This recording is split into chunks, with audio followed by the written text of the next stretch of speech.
During what time of the day does she come to the well? In the evening? In the early morning? She comes at high noon. Interesting. Little pieces of information that makes this story more beautiful. She comes at high noon. Not in the morning, not in the evening. In a place where, in the place in the Middle East, where at noontime you turn into broiled chicken. When do you think is the time to go to the well? In the morning or the evening? So the women of town would go together because there's safety in numbers. They would travel to this well in the morning, early morning, before the sun gets hot, or they would travel there in the evening when it was cool. And they would take this time to go to the well, talking and sharing stories about the neighborhood. This lady doesn't come with any other women. She just comes by herself at mid-noon, the hottest time of the day. She knew nobody else was going to be there. And so she came to this place because she didn't want to have to face anyone else in town.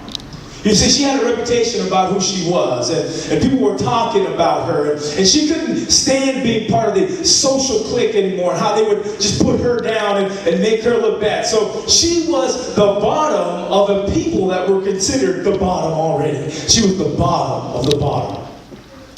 She was hoping to come in by noonday to sneak in and get some water before anyone sees, or anyone comes out. And she was hoping to get back to her house before anybody else would talk to her. But she gets there and she runs into Jesus. The Jesus who could have taken the long route or taken a more convenient Jewish route. The Jesus who came straight down the middle to meet with her. Samaritan woman said to him, "You are a Jew, and I am a Samaritan woman. How can you ask me for a drink?" So she comes to the well, Jesus is there, and he says, would you give me a drink of water? And immediately she says, "Look, hold on a second. Do you know who I am? My whole village knows who I am. I know who I am. I know what other people say about me, and I'm sure that they're probably correct about a lot of it. Why are you asking me to get you some water? This is so inappropriate. It's controversial. Jesus, you should never be speaking to someone like me." And then Jesus replies, if you knew the gift God had, if you knew the gift of God and who it is that asked you for a drink, you would have asked him and he would have given you living water. You see, she knew who she was. The village knew who she was. Jesus knew who she was. The problem was, she didn't know who she was in Jesus. And a lot of times, when we think about ourselves, we know who we are. People know who we are.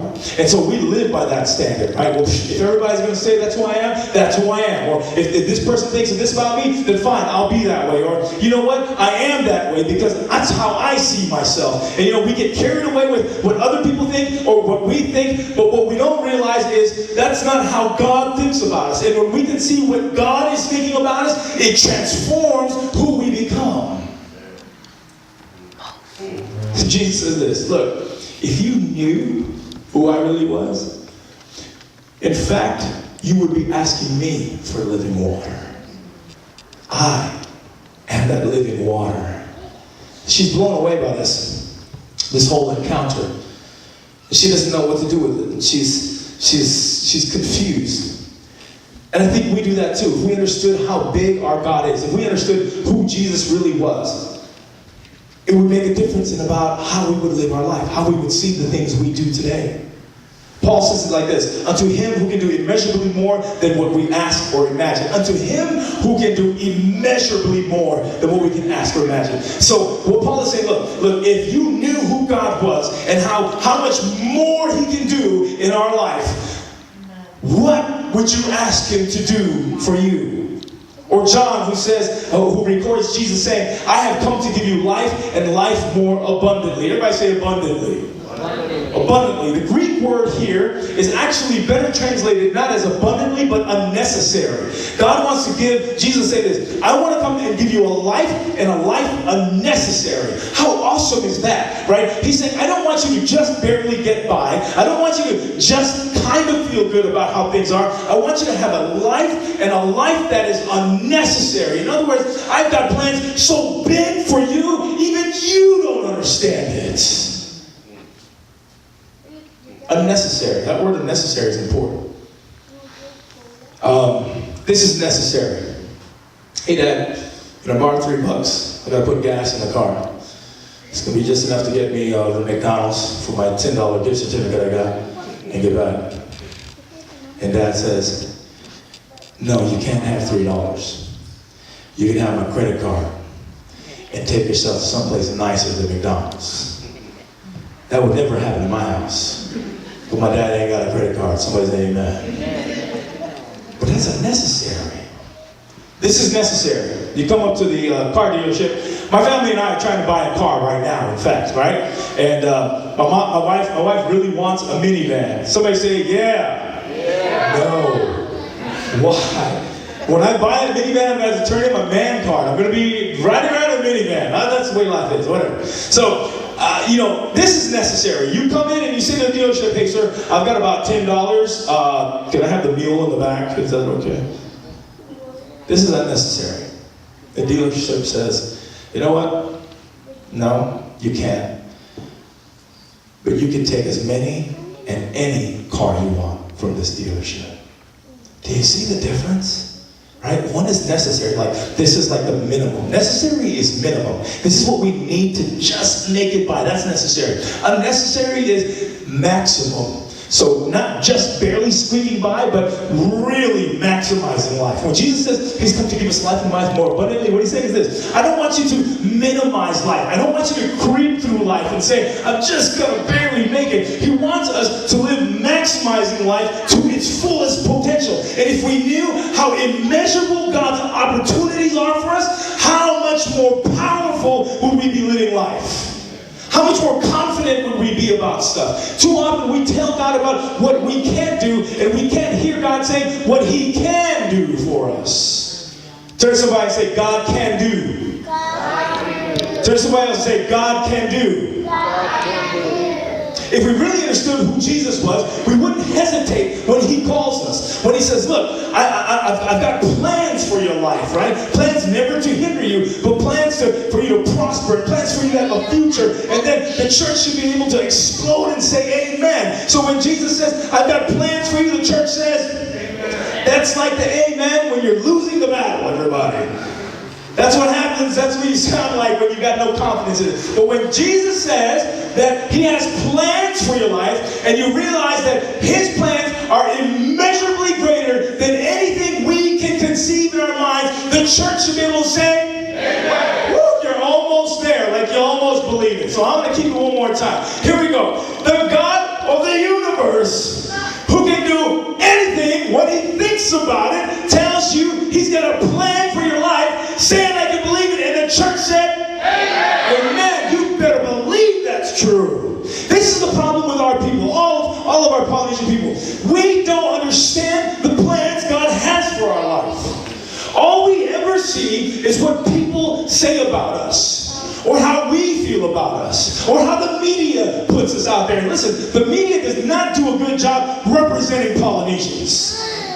You know, the only roles we ever have is in the football team. Why can't we have an astronaut that's a Polynesian? You got a little faster, that's crazy. We got a bunch of Polynesians in Alaska. Why can't we have them on the moon? Right? Why can't we have professors who are Polynesians? Why can't the next president of the United States be the one sitting in this room somewhere? Because we don't believe the potentials that God has for our life. We go around and say, God, you know what? This is what people say about me. Or God, you know what? This is how I feel about myself. Or God, and we play this like violin game. Well, Lord, woe is me. And God says, if you just see what I see, you can do immeasurably more than what you're doing now. If you just knew. See, this is the problem with the lady. Everybody knew her business back in the village. She knew her business back in the village. So she was telling Jesus, look, man, if you knew who I was, you wouldn't be talking to me, okay? Why are you talking to me? Jesus says this, oh, no, lady. If you knew who I was, you'd really be talking to me. If you knew what God had in store for your life. And this lady gave Jesus all the excuses, man. She went up and down the alley. You know what? I'm a woman. You're a man. You shouldn't be talking to me. I'm a Samaritan. You're a Jew. You shouldn't be talking to me. You're a rabbi, and I don't have any kind of stance in my village. You shouldn't be talking to me. She went after the gender card. She went after the race card. She went after the class card. She pulled out every card she had of an excuse to make Jesus turn away. And Jesus says, it's not about what you think of yourself. If you knew who I was, you would ask for that living water, and that living water would transform you. And I don't know how you came up into this place tonight and how you feel about yourself or how you feel everybody else feels about you, but I want to tell you something. God sees you as his masterpiece, created to do good things. And when you and I begin to believe that, then the earth begins to shake with God's people.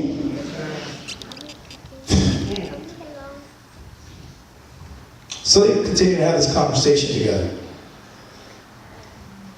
And she tries to change the subject.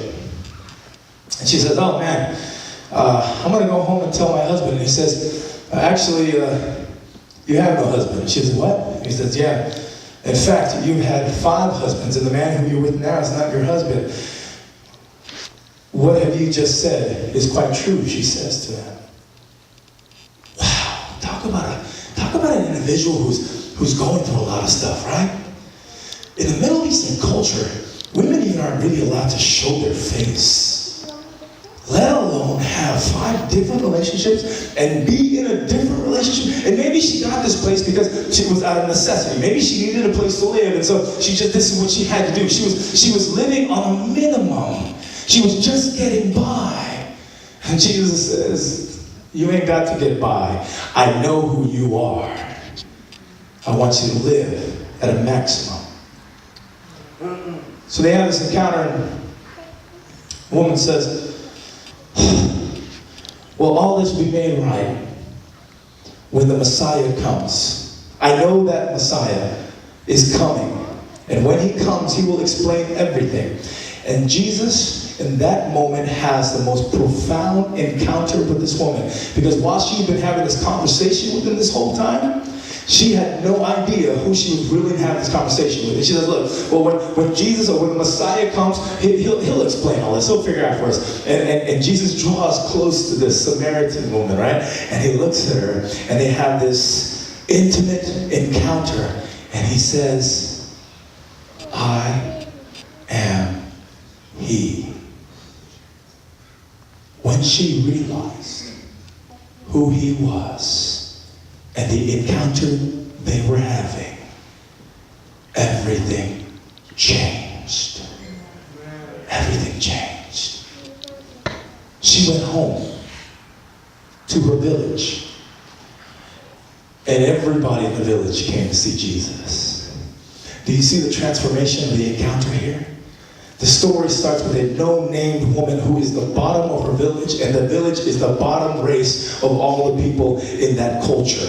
She comes out sneaking to a water well, trying to get her stuff at a minimum to get back to her house and sneak off. She runs into the Messiah himself. They have this time together, and that encounter transformed her from a no-name woman to the first woman evangelist in all Christian history. So this lady who had a rap sheet, a history that was all busted up, went back and became the best evangelist around. She brought the whole town out. There was a huge crowd that came to see Jesus, all because of some no-name woman who was at the bottom barrel of their village, and she had an encounter with God. How much more could God do with you and I? We come into this place with our stuff and the way we think about it, living at a minimum, and then we have this encounter with God. What does he want to do with our lives?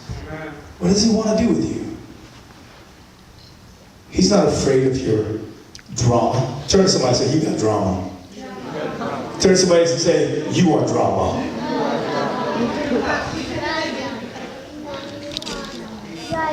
God's not afraid of our drama.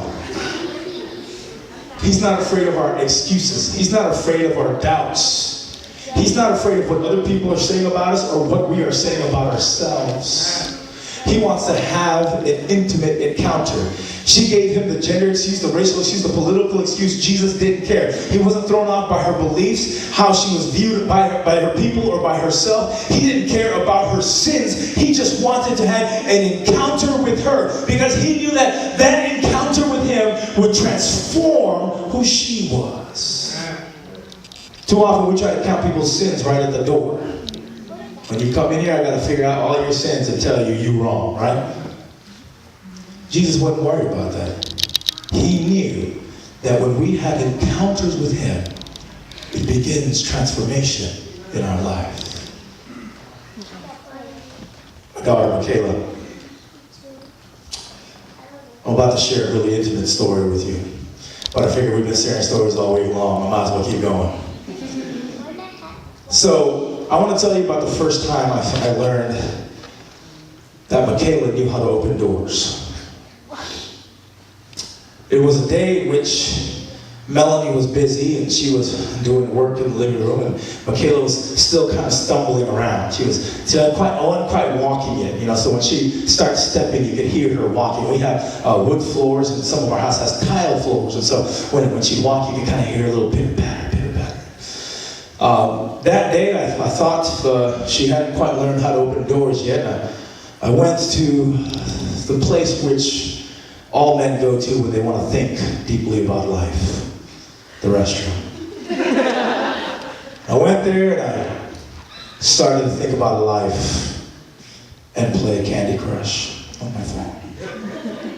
And there I sat, and it was a good time. Things were getting done. I was beginning to come up with the answers for world hunger and world peace there. And as I'm sitting there, I didn't realize Michaela knew how to open doors yet, so I didn't lock the door. I'm a very private person. I normally lock doors, but in our house, I didn't think anybody was going to come in, so I was there. And while I'm there in deep thought, thinking about things, I hear it. These little feet. They began to patter towards the door. And then I heard like a little baby body fall against the door. And then I hear scratching. And it was like a horror movie. It was really scary. And I was thinking, oh no. What are you doing? And then it stopped. And I said, okay. And then I saw the door handle begin to jiggle, and I began to, no! Don't you? And the door opens, and there's my daughter, and she sees me, no! And she begins to walk towards me, Dada, no! And she comes in there, and now it's her and me, and she grabs my leg, and I said, what are you doing here? And she says, Dada, and I begin to yell, Melanie, where are you, Melanie? And Melanie comes flying into the door. What's going on in here? Are you okay? I'm a nurse. I can take care of it. So no, our daughter's in here. She got in here. No. And it was like everybody was in there now. We were having a family meeting around the throne. I'm sitting, and it was the worst moment in my life. It was just too much. It was overwhelming to me. And so, Melanie, get the kids out of here. What are you all doing here? And then Melanie said, no, we have to be here for a little bit. This is funny. And so we proceeded to have a family meeting in the bathroom. The most awkward place in the world. Someone say amen. Amen. From that point forward, the doors are always locked around me. I don't care if I'm at home or outside, I lock my doors, because who knows who's trying to come through that door. I realized something that was beautiful about that moment, because every so often you got to find a beautiful point even in a stinky moment. You know what I mean? Somebody say amen. I didn't want her to be there because it's a very personal space. And I was embarrassed. It's an embarrassing place. And that's not how I want my daughter to see me. But she kept coming towards me. She didn't care where I was, what I was doing, or the junk that was around. She just wanted to be near. And it reminds me so much of what God is. He doesn't care about our junk, or what situation we're in, or how everything seems to be falling apart. And when we see God moving to us, we're like, no, God, no, don't. It's bad in here. Get out, get out. But God keeps moving towards us. He doesn't care about all the other junk. He just wants to have this intimate encounter with us. We have a God who wants to have an intimate encounter. Maybe having a deep encounter wasn't on your list of things to do. And you've got some great excuses. We all do. God doesn't mind your reasons. And He doesn't care about your sins. He just wants to have an encounter with you. This kind of deep encounter with this no-name Samaritan woman who was known for her reputation of getting around transformed her into being the first female evangelist of the Christian world. What can God do with you when He has a deep encounter? I want to pray for you tonight. I want to pray that you see God's potential for you. Not what other people's potential is for you, not your own perception of your own potential, but God's potential for your life. And maybe some of us have had dreams about what we could do, and those dreams have long faded away. I want to let you know, God still has plans for you. So, if you are wanting to see God's potential for your life, and if that's on your heart tonight, I invite you to stand with me as we close in prayer.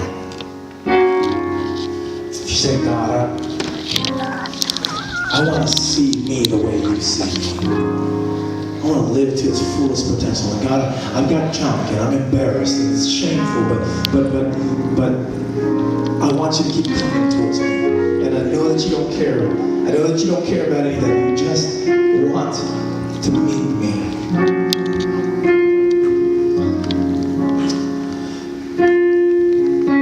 You know, we've been standing all week. So I'm gonna make this more intimate. Why? Because we've been together all week, and I feel closer to you. If you are ready for something different and something new, if you're ready for God to say, to take you to the next level, to open your eyes to His will in your life, I'm gonna invite you to come down and pray with me here. If you're saying, God, this is it. I want to start seeing myself the way you see me. I want to start living the way you want me to live. I invite you to come forward and we'll pray together here in this circle. Come. It's high time our people start stepping up. Look, let's not live in the minimums anymore. You don't have to just be who you were or who other people see you to be. Let's live at a maximum. Let's live abundantly, unnecessarily. So I'm going to invite you to come on. I'm going to leave it for a little bit because I know everybody gets kind of nervous. Like, oh man, should I come? Should I not? Is it weird that I do? It's not weird. I invite you to come on. Because I want to pray with you. It's time. If you're saying, God, I want to know. Are you calling me the next president of the United States of America? Come up to this place. God, I don't want to live at the minimum anymore. I want to shoot past the goals that I put for myself and what other people are saying. I want to be your person. I want you to call me and take me to the next level. But I invite you to come on. Come. Don't let anything stop. We'll pray together.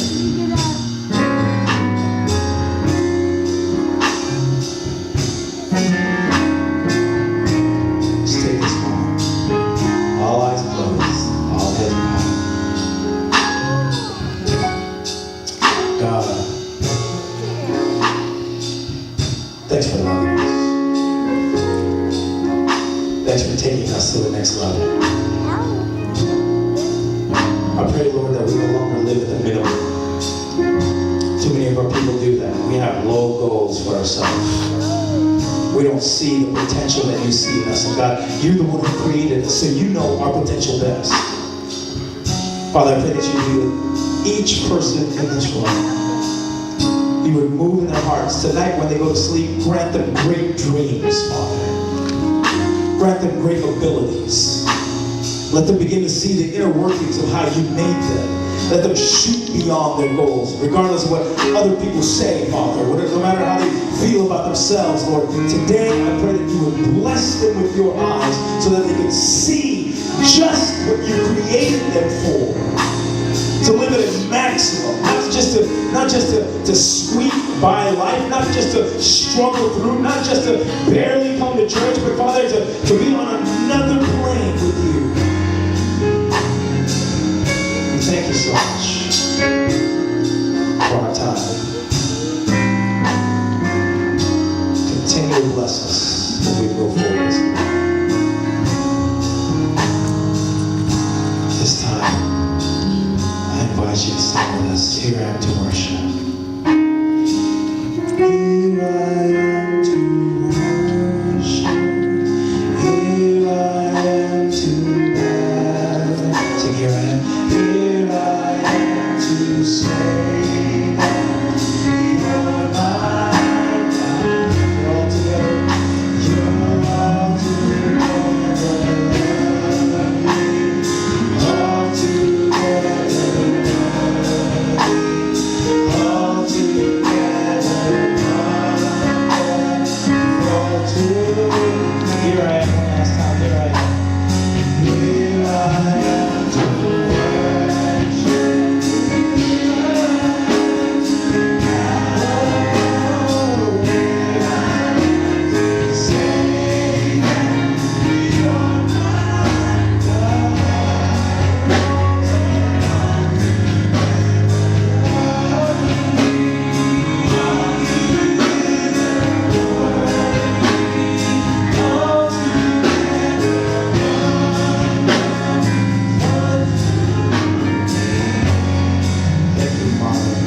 bless us as we leave this place in worship and fellowship. We pray this in the name of Jesus Christ. And all God's people say, amen. God bless you. God bless you. God bless you.